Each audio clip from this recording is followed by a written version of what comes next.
Hello, everyone. Welcome back to the program. Well, we came across a story about a week ago that I wanted to share with you about how the Israeli army and government is actually arming an opposition group of Palestinians inside the Gaza Strip to fight Hamas.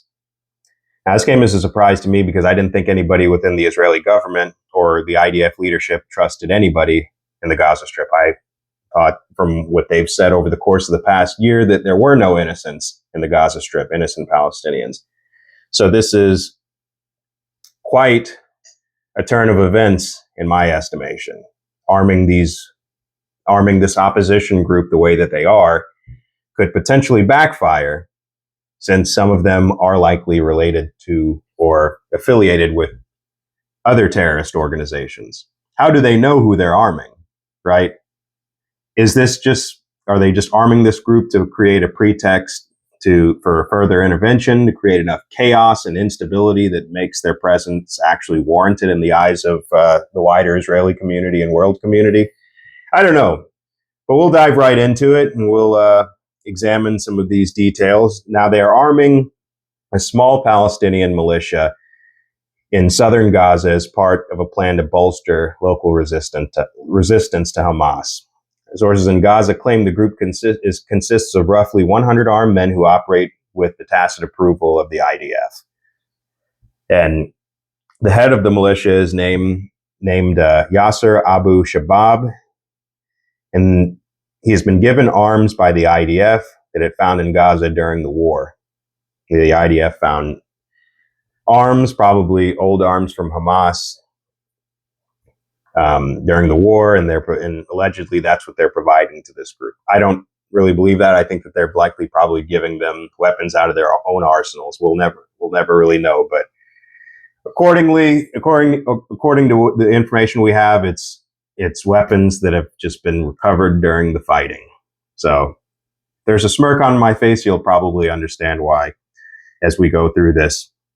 Now, a video was released last week by Abu Shabab's militia, which calls itself the Popular Force.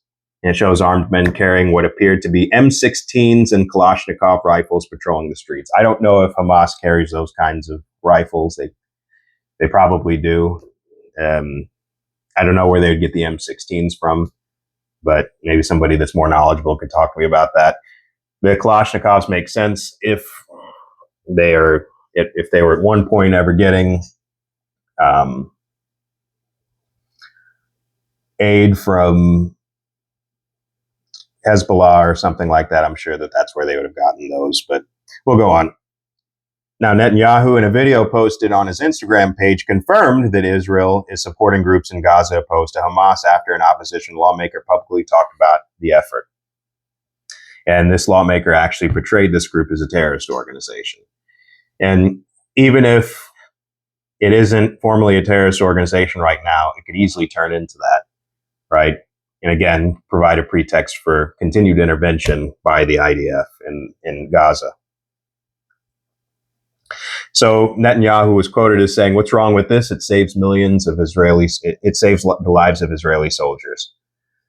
And that's a statement per Netanyahu. I would think that it would probably put their lives in danger because who knows the background of these people, right? But we'll go on.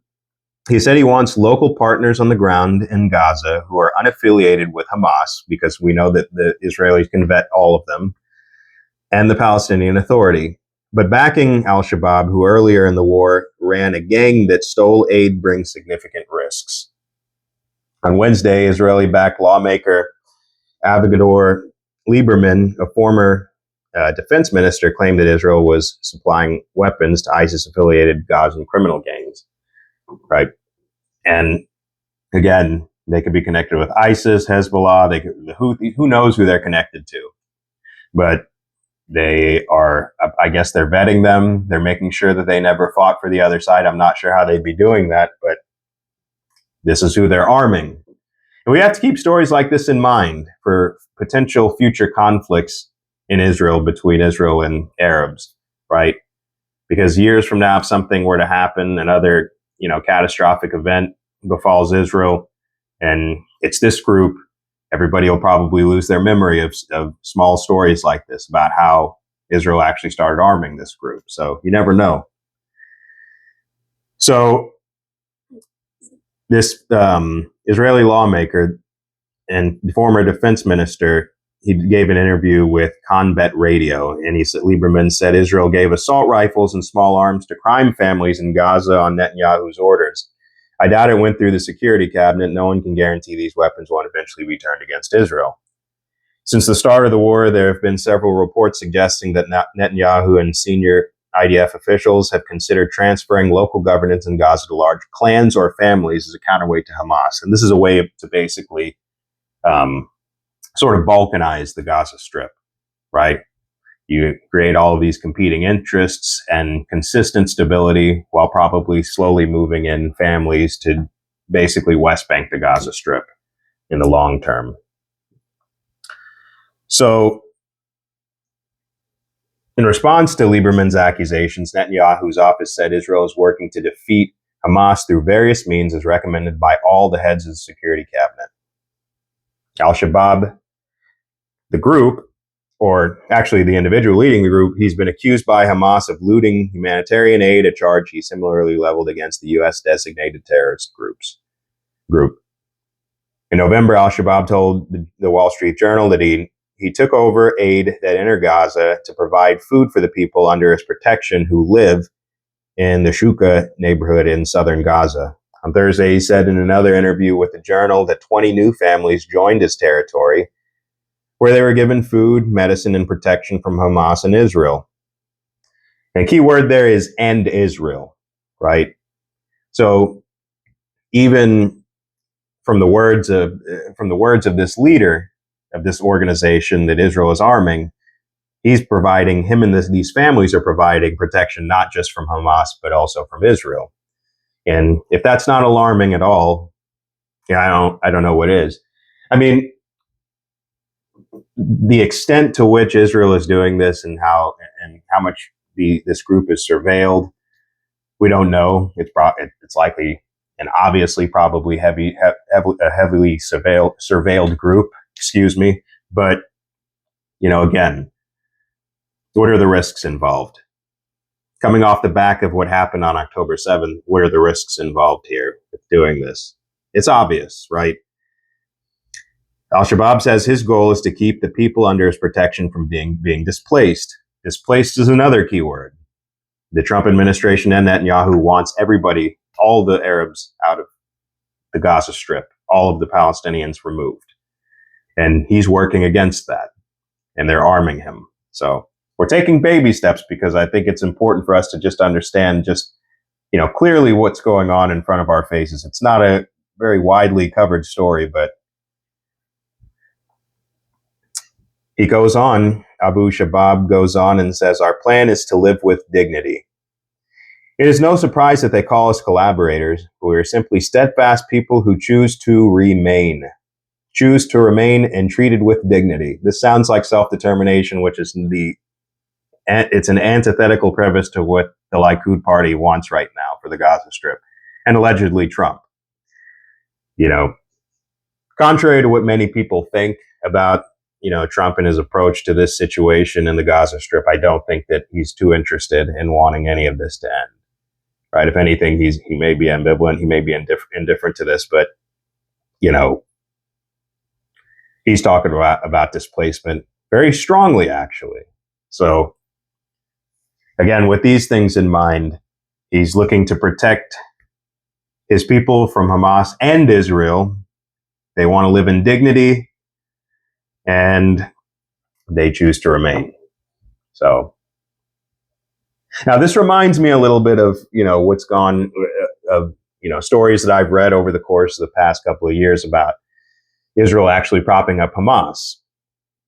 And we know that Israel had spent years propping up and solidifying Hamas rule in Gaza, mostly under the leadership of Mr. Netanyahu. Palestinians have not had one opportunity to vote since the General Palestinian Legislative Council elections in the West Bank and Gaza that took place in 2006. when Hamas won 74 seats to Fatah's 45, and Fatah is that the other organization similar to Hamas that is under the Palestinian Authority. The election was widely seen as a protest vote against the Fatah party, which was then in power in both the West Bank and Gaza.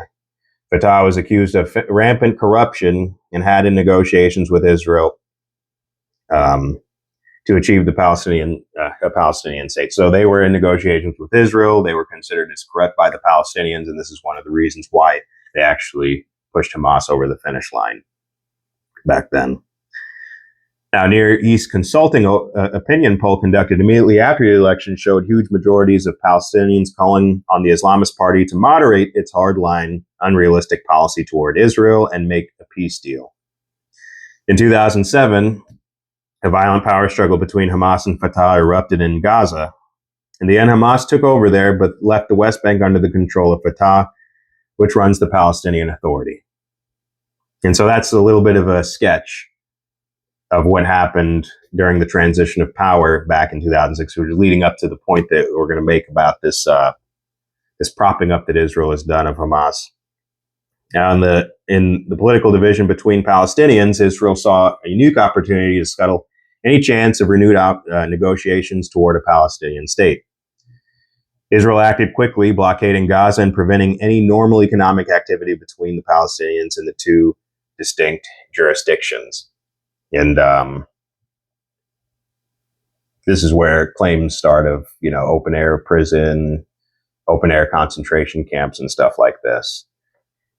Now, before long, nothing and no one could go in or out of the Gaza Strip except under the strict control of Israel. The divide between the Palestinians and the West Bank and Gaza grew wider and deeper, ultimately amounting to a new situation that worked entirely against the interests of the Palestinians and to the benefit of Israel. Divide and conquer. This is kind of keep in mind what we were just talking about with this new group that is being armed by Israel currently. Two Palestinian semi-entities formed. Obviously, one in the West Bank under the control of the Palestinian Authority, and of course, one under Gaza. Under these conditions, Israel could stall any real peace talks with the Palestinians. And what's the excuse? There is no unified Palestinian Authority to negotiate with. Israel even encouraged other countries like Qatar to support Hamas financially, thus encouraging Hamas to build its own state inside Gaza. As numerous mainstream news outlets have reported over the years, Netanyahu has gone so far as to secretly prop up Hamas by funneling millions of dollars in cash through Qatar's government. Netanyahu told colleagues in 2019 that anyone who wants to thwart the establishment of a Palestinian state has to support bolstering Hamas and transferring money to Hamas. Our strategy, he reportedly explained, is to isolate the Palestinians in Gaza from the Palestinians in the West Bank. And so in a way, like we said earlier, and if you want to read more about that, that was in the American Conservative website. Great article, great website overall. And, again, this is a very similar set of circumstances that we're seeing right now. The further division of this group of people, right? You've seen an increase in settlements on the West Bank side of things, or what some call Judea in Samaria. And then on the other side, in the Gaza Strip, you're seeing now an organization being funded, being provided weaponry by Israel that could potentially have ties to terrorist organizations, right? And could also point their weapons at the IDF at any given time, further exacerbating the problem that the Palestinians have, which is division. It's more divide and conquer. Why is it that in any scenario, let's say that the deal, the ceasefire that we discussed in our last video actually fell through, and after 60 days, this group has been bolstered so much, and they've got so much weaponry, that they create a problem, not only for Hamas, but for Israel. In Israel, all they have to say is, well, we can't leave the Strip now, because now we've got a further problem. And I wonder with articles like this out, if they would actually be able to convince, and I'm sure they would, they'd actually be able to convince many people, many Americans that, We don't know anything about this group. It's another terrorist organization. In fact, they were working with Hamas, they'll probably say, or collaborating with them. So it's a very interesting set of circumstances. Um, and then our last little piece that we're going to discuss here is this turn in Trump's this turn of direction that we're seeing signs of within Trump's administration as it relates to Israel. Now, between late May and early June, in what insiders are calling an American first course correction, President Trump has been removing key pro-Israeli hardliners from his foreign policy team. Now, I've heard this quite a bit over the past month and a half, maybe, that Trump and Netanyahu are having arguments and that they're not seeing eye to eye and that they're not speaking, that their policy initiatives are in different places. Trump wants to end the war in the Gaza Strip. He wants to, I even heard a statement that he wanted to get to create a Palestinian state. So Trump has basically approached, and I think we've discussed this before, Israel and Netanyahu in the same way that he's approached Ukraine. It's a very schizophrenic way. And so I haven't really seen any signs that have been notable that couldn't be disputed, that there's this falling out between Israeli policy and U.S. policy, or any individual members of either side that are having a falling out, especially Trump and Netanyahu. I've seen no sign of it, and anything that would give us that indication has been contradicted. But again, I felt that this is kind of maybe something tangible that's pointing in that direction. And so Trump has been reportedly targeting individuals known for their militaristic views or, neoconservative hawkish views on Iran and deep alignment with Israeli policy, often in ways critics say undercut the U.S.'s broader strategic goals. And so these are the names of three. We already had the situation with his national security advisor, Mike Waltz. And I don't know if that was, there was a story that, part of the reason that Trump got rid of Waltz was because he was going behind his back and having discussions that were antithetical to Trump's policy with Israeli officials. I don't disbelieve that, but I would say that I think that was largely Signalgate. I mean, he deserved to be fired. I mean, they were, classified information on that Signal app, and then he brings in a journalist that's hostile to the administration. I mean, so I kind of wrote that off. I was thinking maybe this has something to do with, the stance that Waltz had is relative to Israel, but I didn't really think that was evidence enough for me. But I see these three officials that were fired. The first is a Marav Seren, who has well-known ties to Israel's military.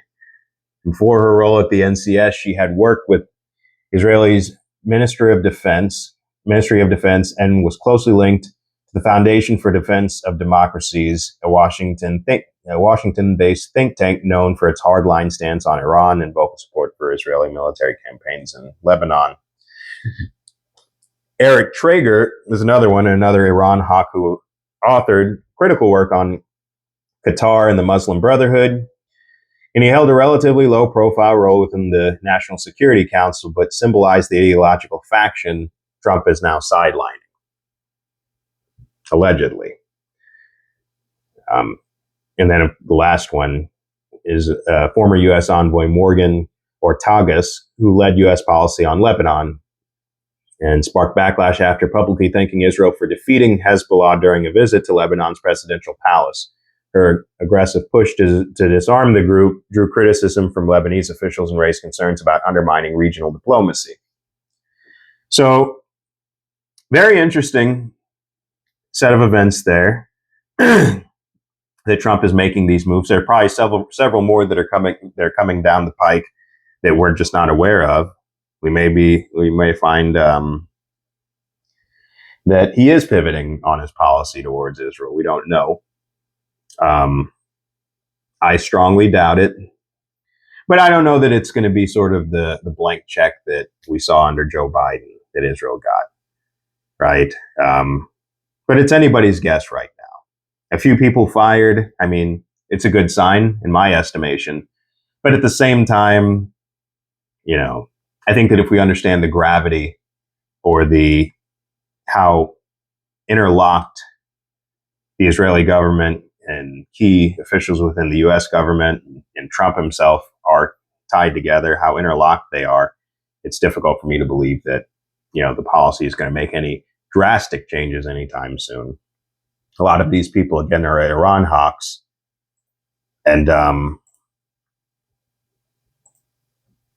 with the diplomacy that's going on right now between Trump and the Iranian officials, the ongoing negotiations, I'm sure, obviously, the last thing Trump wants or needs is to see any kind of, hiccups because of some loudmouth lunatics, Israeli supporting lunatics in his government. And so the diplomacy, we know that Trump is wanting to use this tool in the Middle East, and that's a good thing. And we'll see what happens. We'll see how far it can go. But again, the trajectory just isn't good right now. Especially, again, the ongoing negotiations. 5 negotiations later, there still is no Iran nuclear peace settlement. Iran is sticking to their red line, continuing to want to enrich uranium. The U.S. is sticking to their red line, which is getting rid of the entire program altogether and maybe allowing enrichment to continue for civilian purposes outside of Iran. I just don't think that that's going to happen. I think Trump may pull a rabbit out of his hat, but as it stands right now, Iran is actually crafting a counter proposal to the initial proposal that was sent about a week ago to Iranian officials that was rejected, right? And so we'll continue to monitor that situation and pray for the best when it comes to these negotiations. Anyways, thanks for joining me, everybody.